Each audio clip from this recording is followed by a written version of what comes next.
July 7th, 1968, 2 o'clock in the morning. Wells Restaurant, Harlem. A 62-year-old man sits down for his usual late-night meal. Fried chicken, hominy grits, black coffee. The waitress knows his order by heart. Everyone in Harlem knows this man. His name is Ellsworth Raymond Johnson. But if you called him that to his face, he'd know you were a stranger.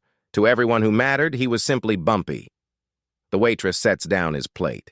He picks up a chicken leg, takes a bite, and then his hand clutches his chest. The fork clatters to the floor. Within seconds, the most powerful crime boss in Harlem's history collapses into the arms of his childhood friend. The Godfather of Harlem is dead. But his story is just beginning.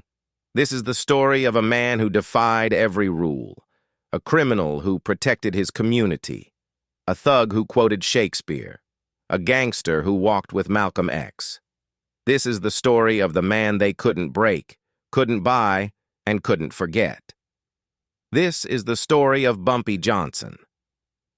October 31st, 1905, Charleston, South Carolina. A child is born with an unusual growth on the back of his head. A bump, a deformity that other children mock, a mark that will give him his name and his rage. Ellsworth Raymond Johnson enters a world that has already decided his fate. He is black in the Jim Crow South. His future is predetermined. Work in the fields. Yes, sir, no, sir. Keep your head down, die forgotten. But young Bumpy has other plans. The year is 1919. Bumpy is 14 years old when his older brother Willie is accused of killing a white man. In the South, an accusation is a death sentence. A lynch mob is forming. His parents make an impossible choice. They mortgage everything they own and send their children north, to safety, to survival, to Harlem. Bumpy boards a train not knowing he will never return, not knowing that the city waiting for him will become his kingdom and his prison. The Harlem that greets young Bumpy Johnson in 1919 is a world of contradictions. Duke Ellington plays at the Cotton Club. Langston Hughes writes poetry in basement apartments. The Harlem Renaissance is exploding with black creativity, black excellence, black pride. But there is another Harlem, a Harlem the tourists never see. In this Harlem, children go hungry. Families are evicted into the streets. Police brutality is a daily reality. And the only way out is crime. Bumpy learns fast. He learns that the world doesn't care about justice. It only respects power. He begins running numbers, stealing, fighting. He is arrested for the first time at age 15. But Bumpy is different from other street thugs. He reads constantly. Shakespeare, Greek philosophy, military strategy. While other criminals brag in pool halls, Bumpy sits in the library studying how empires rise and fall. He will need every lesson. By his early 20s, Bumpy Johnson has been arrested over a dozen times. Assault, armed robbery, narcotics. He serves time at Sing Sing prison, where instead of breaking, he sharpens himself like a blade. And then, in 1932, newly released from prison and dead broke, Bumpy Johnson meets the woman who will change everything. Her name is Stephanie St. Clair, but Harlem knows her as the Queen. Stephanie St. Clair is a legend, a black woman in a man's world, a self-made millionaire in the Great Depression. She controls the numbers racket across Harlem, a gambling operation that brings in millions. She is brilliant, ruthless, and 20 years older than Bumpy Johnson. When she looks at the young criminal standing before her, she sees something others miss. Potential.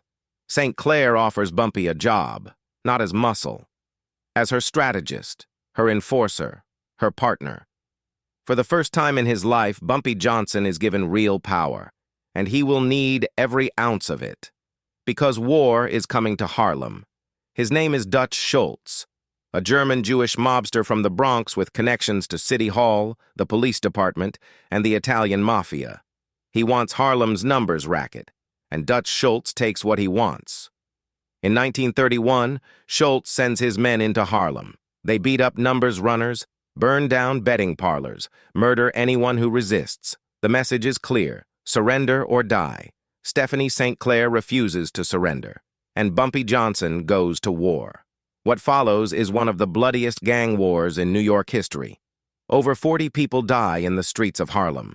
Bodies are found in alleyways, in the Hudson River, in the trunks of abandoned cars. Bumpy and a crew of 9 men wage guerrilla warfare against Schultz's army. They are outnumbered, outgunned, fighting an enemy with police protection and political connections. But they have something Schultz's men don't have. They know every street, every rooftop, every hiding place in Harlem, and they are fighting for their home. The violence is personal, brutal, unforgiving. In one incident, Bumpy attacks a rival enforcer named Ulysses Rollins with a knife. He slashes Rollins's face and body so viciously that one eyeball hangs from its socket. Rollins collapses, bleeding, begging for mercy. Bumpy calmly steps over the dying man, picks up a menu from a nearby restaurant, and tells his crew he suddenly has a taste for spaghetti and meatballs. This is the man Harlem will call their protector. But even Bumpy's brutality isn't enough. Dutch Schultz has too much power, too much money, too much protection. By 1935, the Italian Mafia controls most of Harlem's numbers racket. The war seems lost. And then, on October 23, 1935, Dutch Schultz walks into the Palace Chop House in Newark, New Jersey. He goes to the bathroom. 2 gunmen follow him inside. When they leave, Dutch Schultz is dying on the floor, shot multiple times. He will die the next day, delirious, rambling nonsense to police who can't understand him. The war for Harlem is over. Now comes the most dangerous part, making peace. After Dutch Schultz's death, the Italian Mafia consolidates power. Charles Lucky Luciano, the most powerful mobster in America, now controls organized crime across New York City. Every bookmaker, every numbers runner, every racket in Harlem answers to the Italians, except one, Bumpy Johnson. What happens next has never been done before. A black crime boss, negotiating as an equal with the Italian Mafia, not begging, not submitting, negotiating. The meeting takes place in an undisclosed location. On one side, Lucky Luciano and his lieutenants from what will become the Genovese crime family. On the other side, Bumpy Johnson. No one knows exactly what was said in that room. But when the meeting ends, a deal has been struck. Bumpy Johnson will control all of Harlem's rackets as an independent operation. He will answer to no one, make his own decisions, run his own organization. In exchange, the Italians receive a percentage of the profits, a tribute, not as masters, but as partners. It is unprecedented, revolutionary, dangerous. For the first time in American history, a black man has stood up to the white mob and walked away with his power intact.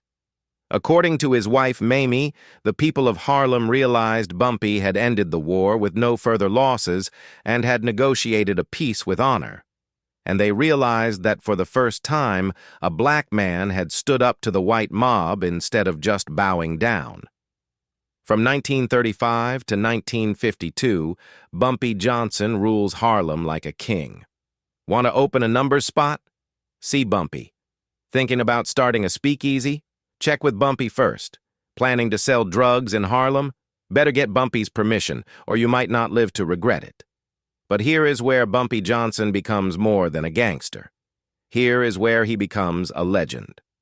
Every Thanksgiving, Bumpy Johnson hands out free turkeys to families in Harlem. Hundreds of them. No questions asked. When families can't pay rent, Bumpy pays it for them. When children go hungry, Bumpy delivers meals. When someone needs help, they don't call the police. They call Bumpy. He is a criminal who protects the community. A thug who lectures children about staying in school. A killer who quotes Shakespeare at dinner parties. His wife Mamie calls him a scholar and a thug. Both are true. Bumpy Johnson walks through Harlem like a king greeting his subjects.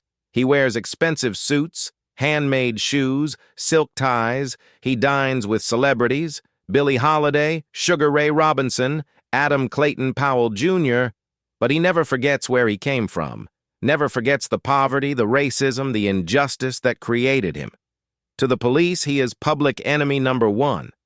To the people of Harlem, he is a hero. But every king eventually falls. In the late 1940s, heroin floods into Harlem. The Italian Mafia is behind it, turning a neighborhood into an addiction epidemic. Bumpy Johnson is caught in an impossible position. He hates what drugs are doing to his community, but he is in business with the very people profiting from that destruction. Refusing them means war. Accepting them means betraying everything he claims to stand for. The contradiction will haunt him for the rest of his life. In 1952, federal agents arrest Bumpy Johnson on drug conspiracy charges. The trial is brief, the verdict is predetermined. 15 years in federal prison. But not just any prison. Alcatraz, the Rock, America's most notorious penitentiary, reserved for the most dangerous criminals in the country. Bumpy Johnson, at 47 years old, is sent to the island from which no one escapes. Alcatraz Island, 1954. Alcatraz is designed to break men, isolation, silence, endless routine. Most prisoners go mad within months. Some attempt suicide. Others retreat into catatonic silence. Bumpy Johnson reads, he becomes one of the few black organized crime figures imprisoned on the Rock. In a place designed to crush the human spirit, Bumpy earns respect not through violence, but through intelligence. He plays chess, studies philosophy, writes letters in perfect cursive. The guards don't know what to make of him. This is not the monster they expected, but Bumpy never forgets what is happening back home. While he sits in a cell, the Italian Mafia is destroying Harlem with heroin. The neighborhood he fought for is drowning in addiction, and he is powerless to stop it, until 1963. When Bumpy Johnson walks out of prison on parole in 1963, an impromptu parade greets him. Hundreds of people line the streets of Harlem. The Godfather has returned.